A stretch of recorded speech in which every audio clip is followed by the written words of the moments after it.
எது உன் வாழ்க்கையில் நேர்ந்தாலும் அதன் மறுபகுதி துன்பம். தலையில் கை வைத்துக் கொண்டு தடுமாறுகிறவனுக்கு துன்பம் தீராது. ஞானம் என்ற தண்ணீரில் துன்பத்தை அமைக்கி இழுத்தால் பாரம் குறையும். நம்மை பிறக்க வைத்த போது தாய்ப்பட்ட துன்பம், தாய் இறந்து போனால் உறவினர் படப்போவது துன்பம். இரண்டுக்கும் இடையிலே நாம் அனுபவிப்பது துன்பம். எல்லாவற்றுக்கும் பரிகாரம் மனதின் ஞான தண்ணீரில் முக்கி எடுப்பதே. வாழ்க்கையில் எந்த படிக்கட்டில் துன்பம் இல்லை. பணம் இல்லை என்றால் துன்பம்.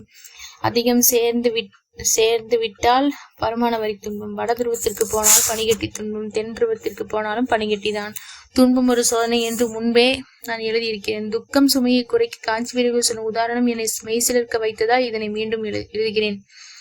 ராமன் கிடைப்பானா என்று கலங்கிய சீதை, அவன் கிடைத்த பின்னாலும் காடு சென்று கலங்கிய சீதை.